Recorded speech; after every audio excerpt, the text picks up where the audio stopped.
Olá noturno, sejam bem-vindos a mais um relato curto de hoje.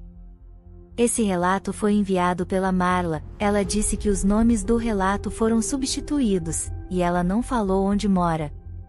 O nome do relato é Minha Vizinha é a Mula Sem Cabeça? E ele se inicia assim. Oi Yara, oi noturnos, vou contar uma história que vai parecer saída direto de um filme de terror, mas juro que aconteceu de verdade. É sobre a minha vizinha, a Dona Carmen, que eu suspeito ser a mula sem cabeça. Parece loucura, né? Mas deixa eu contar tudo desde o começo. Tudo começou num dia comum. Eu tinha acabado de me mudar para o interior, para esse bairro há uns 6 meses. O lugar é tranquilo, com ruas arborizadas e casas bem cuidadas. Sabe aqueles lugares onde todo mundo se conhece e troca cumprimentos pela manhã? Pois é, bem assim. A vizinhança parecia perfeita. Dona Carmen morava na casa ao lado da minha. Ela era uma senhora de uns 60 e poucos anos, sempre muito educada e discreta. Ela tinha um jardim lindo, cheio de flores coloridas, e passava boa parte do dia cuidando dele. Às vezes, a gente se encontrava na calçada, trocava algumas palavras, mas nunca nada muito profundo. Ela parecia ser uma pessoa reservada. A primeira coisa estranha aconteceu numa sexta-feira à noite. Eu estava em casa, assistindo TV, quando ouvi um barulho esquisito vindo do lado de fora. Era como o som de cascos batendo no chão, mas era tarde demais para alguém estar andando a cavalo na rua. Achei que era coisa da minha cabeça e ignorei. Só que os barulhos continuaram. Curiosa, fui até a janela e olhei pela fresta da cortina. Foi aí que vi uma sombra grande passando pelo quintal da Dona Carmen. Meu coração disparou, mas tentei me convencer de que era só algum animal perdido. Só que a sombra parecia grande demais para ser um cachorro ou gato. Voltei para o sofá, tentando esquecer aquilo, mas os barulhos me deixaram inquieta a noite toda. No dia seguinte, fui ao mercado e encontrei a Dona Carmen na seção de hortifruti. Ela estava escolhendo umas maçãs, e eu não pude deixar de notar como ela parecia cansada, com olheiras profundas e um ar preocupado. Aproveitei a oportunidade para puxar conversa. Bom dia, Dona Carmen. Tudo bem? Perguntei, tentando soar casual. Ela levantou os olhos lentamente e forçou um sorriso. Bom dia, querida. Tudo bem, sim. E você? Conversei um pouco com ela, mas ela parecia distante.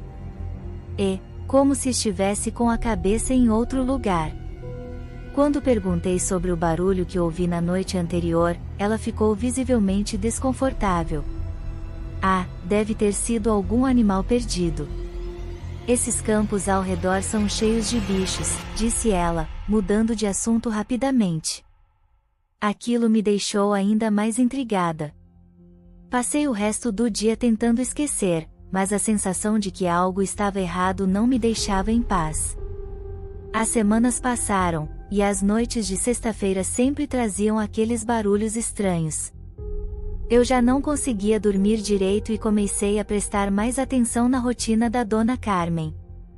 Notei que às sextas-feiras, ela sempre trancava todas as janelas e portas mais cedo, e as luzes da casa dela permaneciam apagadas a noite inteira. Durante o dia, ela parecia cada vez mais exausta e doente. Foi numa dessas noites que decidi fazer algo que talvez eu me arrependesse: espionar. Me enrolei num cobertor, sentei perto da janela e esperei. O som dos cascos começou como sempre, e eu me preparei para ver o que realmente estava acontecendo. Por volta da meia-noite, vi uma luz fraca piscando no quintal da Dona Carmen. Era como uma chama fraca, tremulando no escuro. Minha curiosidade venceu o medo, e eu decidi sair de casa e me aproximar da cerca que separava nossos quintais.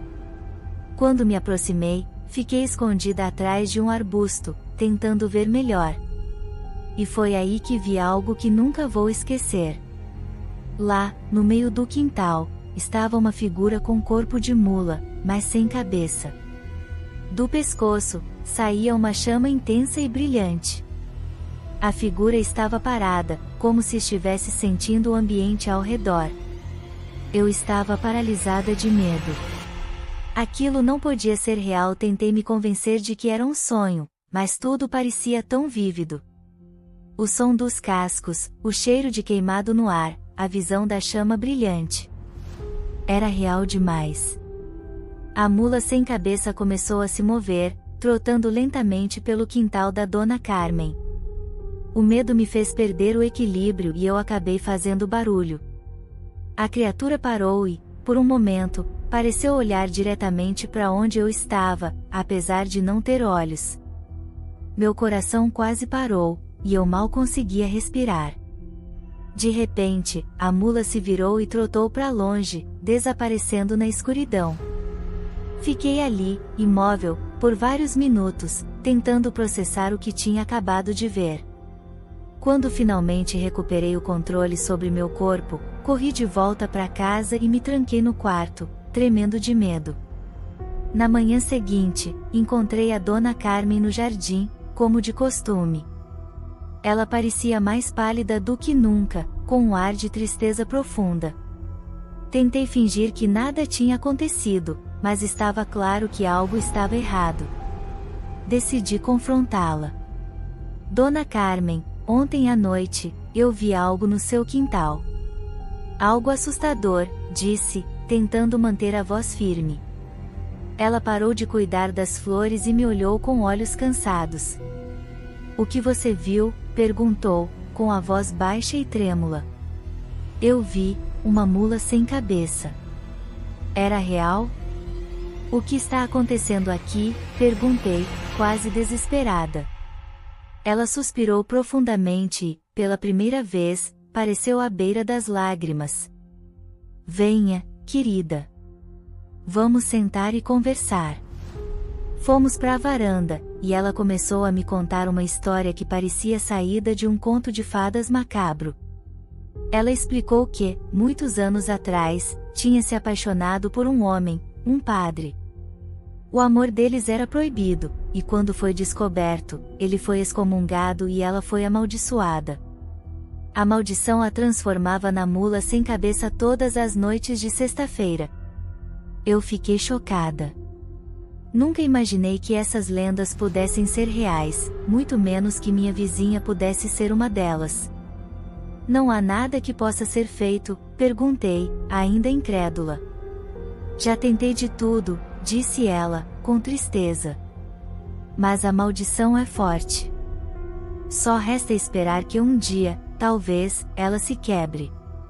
Eu não sabia o que dizer. Aquilo era demais para minha cabeça. Mas, ao mesmo tempo, senti uma enorme compaixão por Dona Carmen. Ela era uma pessoa boa, presa numa situação terrível por um erro do passado. Desde aquele dia, as noites de sexta-feira nunca mais foram as mesmas. Eu ainda ouvia os sons dos cascos, mas agora sabia a verdade por trás deles. Passei a respeitar ainda mais Dona Carmen e sua luta silenciosa. Ajudava no que podia, trazendo mantimentos e passando mais tempo com ela durante o dia, tentando fazer sua vida um pouco menos solitária. As pessoas da vizinhança continuavam suas vidas.